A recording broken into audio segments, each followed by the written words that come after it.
Hello everybody and welcome to another Doctor Who review, and as you can see, a slightly different background. This is temporary, but it is a slightly different setup from what you guys are used to with my TV story reviews. So where am I going this time round? Well, I'm reviewing an 11th Doctor story this time. It's The Power of Three.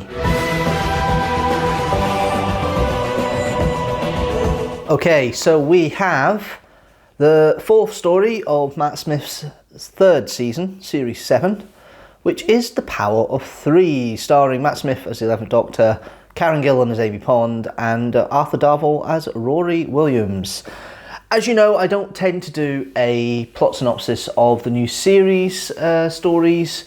I don't have any television companion to do that with.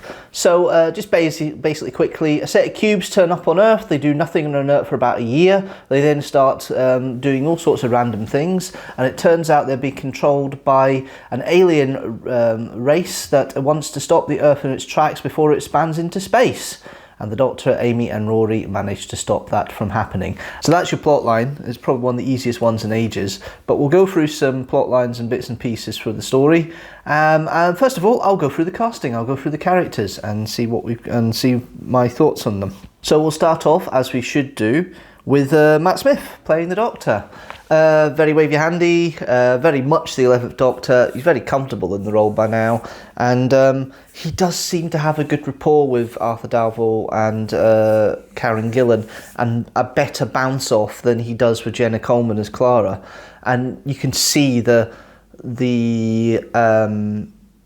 camaraderie between them. They really do bounce off each other now. They work well together, and yeah, Matt Smith's one of these kind of slightly zany Doctors, open palm, lots of hands, as everybody knows, very much mixing the second and seventh Doctors in his persona and his outlook. The darkness is very much McCoy influence, I feel. You don't get much of it in this one, to be fair. A couple of odd comments, like when Kate Stewart turns around and says about Twitter, all these multiple Twitters that have been happening with the boxes, people putting stuff on social media, and he goes and disdain Twitter, which is quite funny. The whole situation when he loses one of his hearts, because the electric pulse that stops multiple people's hearts who are close by the cubes is interesting. It's an intriguing discussion, and the fact is disdain for the fact that the humans only have one heart and how they can survive and everything is quite funny, actually. I think that's quite a funny thing to say and do. Overall, it's a great performance from Matt Smith. I mean, every line he gets, he nails.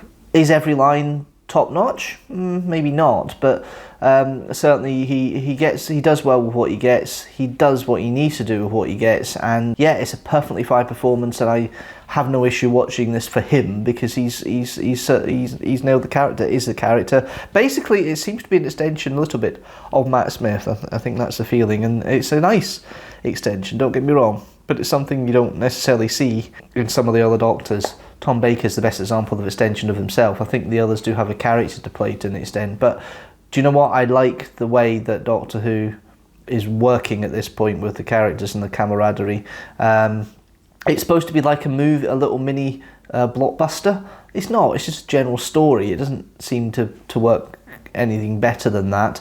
Karen Gillan always nails what she gets, as much as Matt Smith does in regards to the role and the characterization. It's nice that there's a kind of second layer to Amy now, but with the situation with Rory and them living in the house that the Doctor gave them at the end of Once Upon a Christmas? The one which kind of takes a parody of The Lion, Witch and the Wardrobe. The second Matt Smith one. I can't remember the title now. It'll be there in a minute. So yeah, it's a lot more settled performance. There's still the strength of Amy that comes through, the kind of spunkiness that comes through with her, which is really nice. But they've tempered it a little bit, because they've made it clear that Amy is about 10 years older than when the Doctor first met her, which indicates that this story is around about 2020. It's created, ironically. So it's interesting how it's tempered a bit more about that. And it's an interesting discussion, and the way they go about it, I think, is really nice between her and Rory. I think Karen Gillan plays the role brilliantly. I think it really works for her in that respect. And it's nicely done. Amy doesn't seem to have many notes here, but she does kind of start to admit, and they're setting up quite a bit in the story, I've noticed, the end of Amy and Rory, because there's a lot of references to their upcoming leaving of the show, parting of the show, which is exemplified by some of the discussions that the Doctor has with another character later on. We then got Arthur Darvill playing Rory Williams. Do you know what? They've actually found a role for Rory now. I think they were getting a stage where they couldn't really think of a role for Rory in Series 5 and a little bit of 6. It's nice that Rory's now become part of the team.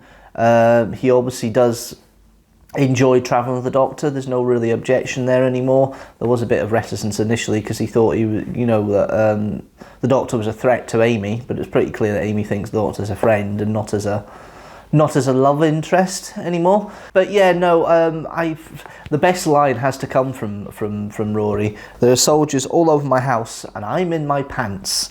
I think that's one of the best lines of the whole series, and that's why it's the title, the whole series, whole story, and that's why it's the title card.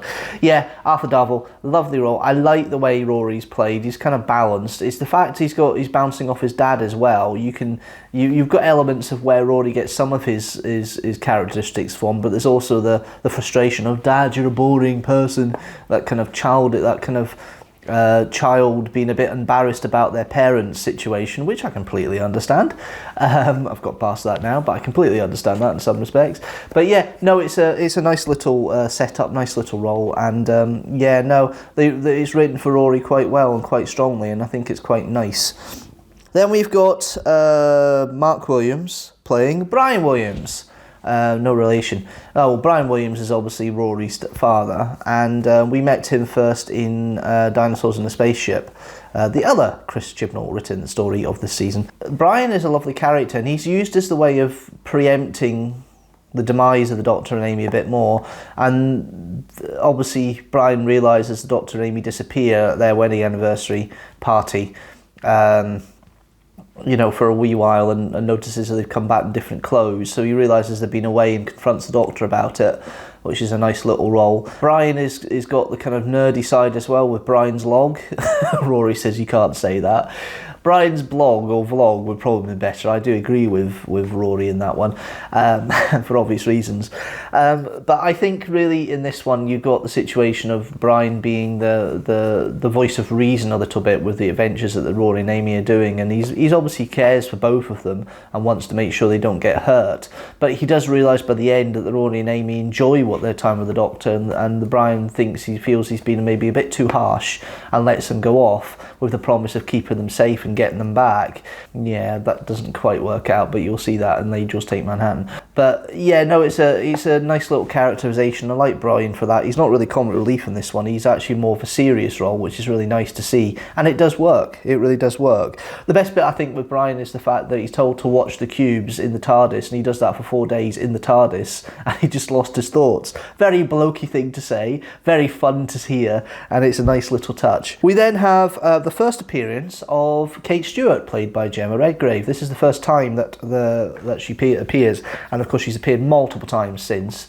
More times in the Matt Smith era. She's appeared, twice in the Matt Smith era, or overall, because she appears in The Day of the Doctor. She then makes an appearance a couple of times in Peter Capaldi's era, and then she makes more appearances in not just Jodie Whittaker's era, but also the latest series of Ncuti as well. So this has now become the semi-regular character of a Lethbridge Stewart that we had in Doctor Who in the 70s. But yeah, no, they've picked a good character here. They've picked a good actress here for Gemma Redgrave. She nails what she gets. She always does. It's really a fun story and a fun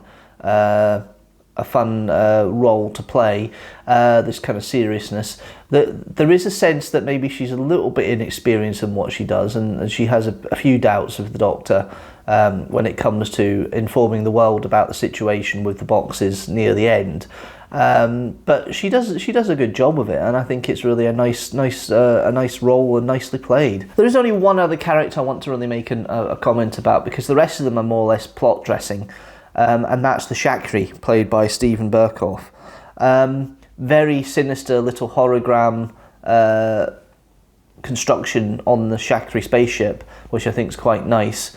It's a nice little evil role. It gives a bit of menace to the end of the story, and I think it's nicely done. But there's not much to it. Let's be fair. I think it's not the greatest. It's not the greatest thing in the world. Let's go into the bits of the story I like. The Doctor's impatience for the cubes to do something is really, really nice, and I like the way that's been put across and the way it's been done, with the Doctor going painting the wall, painting the fences and cutting the grass and doing lots of keepy-uppy and fixing cars. I think that's quite a nice little comedy sequence, and this story is effectively one of two halves. The wait for what the cubes are doing is well handled, and then it kind of car crashes a little bit near the end, and I'll get to that in a minute. As I say, the conversation between Brian and the Doctor on multiple points in the story is well written. Rory's work in the hospital and all the hospital scenes and the way they transport into the other dimension for the Shakri ship is a nice little touch. I quite like that. I think in this one it's nicely paced, but it does have the traits of Chris Chibnall in regards to it has a very good setup, and the setup works, but then the execution and the finale is not the greatest. It's not as bad as Flux. It's definitely not as bad as Dinosaurs in the Spaceship. Oh my goodness. It's more of a accomplished piece, but the resolution is very Deus Ex Machina. And it's done within a couple of lines, basically. Oh, effectively, I'm just going to reverse the polarity kind of idea, reversing all the electric pulses to restart all the hearts that have been stopped by the cubes. The idea that the cubes and the Shakri are using some of the technology of Earth against people, the humans, is a nice touch by taking the electrical grid and storing up to use as electric shocks to stop hearts. That's an interesting situation. There is a bit of comedy there, some of the things that the cubes do, like spouting out flames and singing away and playing the birdie song continuously on a loop.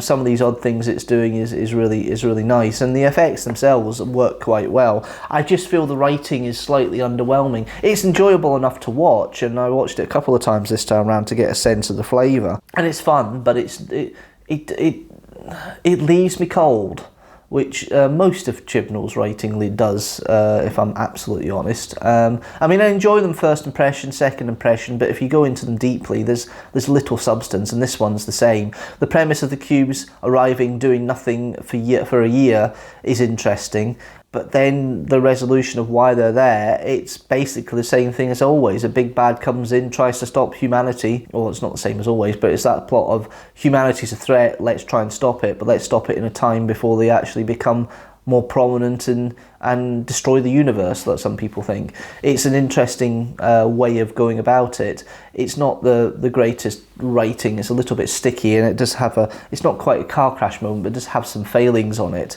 in the way it's written, and it's a little bit sticky. I mean, you've got elements in there the way it's written between Kate and the other cast is great. The relationship between Amy and Rory is great, and the Doctor is great. Brian's been written in quite well with this story as well. I mean, they all work. They're all there, but it's one of these things where the story is fine, but it doesn't excite you or get you excited like A Town Called Mercy does, because that has a good premise on it, and Angels Take Manhattan is half decent as well. It just seems to be missing something just a little bit, which we've seen in later writings that Chris Chibnall did. The music is very much complementing. There's the kind of tension beats that come in when the cubes start causing problems in the hospital, which is interesting, but Murray Gold doesn't bombast this. He just lets it go and lets it naturally work, and it's better for it. The direction, though, by Douglas McKinnon, there's some interesting shots in there. One of them is the conversation between Kate, Amy and the Doctor in the Tower of London in Unit HQ, and the camera is circling round while they're discussing a bit of plot line.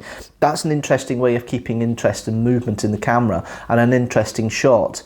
It's pretty solidly directed by Douglas Mackinnon. He doesn't seem to have much issue when it comes to putting stuff together like that. He always seems to be pretty good with his direction, and that's probably the saving grace that makes it a more interesting story to watch. In regards to the plot line, it is a little lacking, but the visuals and the way it's shot and designed actually works quite well, because he doesn't quite keep to the kind of angles that we've got here. He does have high up, low down and high up angles at various points, and he does try and vary it, which is really nice to see, and it gives a kind of dynamicism that you wouldn't get necessarily in other stories, and it's a nice way of covering some of the cracks, I think. And I think this is why first impressions of this story would be more favourable than what you get when you've seen it and been more critical eye on it. It is quite a critical eye for me. I mean, it's enjoyable. It's definitely not low down, but it's almost take your brain out. It's kind of got that kind of level to it. You can watch it, enjoy it, but don't get much out of it. And for that, I'm going to give this a rating of 3 TARDISes out of 5. Okay, let's see how that story stacks up with the rest of the stories I've reviewed so far for the Matt Smith era, and of course how it stacks up with the rest of the stories I've reviewed so far for the TV series. The Power of the Three sits in at 3 TARDISes out of 5, with 3 other Series 7 stories: The Name of the Doctor, Nightmare in Silver, and Hyde. At the top is still Day of the Doctor with 4.5 TARDISes out of 5. At the bottom overall is still Time Lash and Sleep No More with 2.5 TARDISes out of 5, and there are 7 stories at the top with 4.5 TARDISes out of 5. The Day of the Doctor is included with The Happiness Patrol, Inferno, The Caves of Androzani, The Tomb of the Cybermen, Dalek, and The End of Time.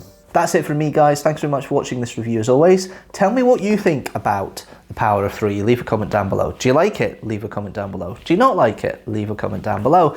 And if you like this video, please like it, share it with the hashtag teamstructor, hit that subscribe button and the notifications bell so you know when a new video comes out. General rule, new video every Sunday at 4 PM GMT, and I am back on Sunday next week with a 6 facts on King Robert the Bruce, Robert the First of Scotland. So hopefully you can join me for that. But until next time, guys, thank you very much for watching, and do you know what? I'll see you later.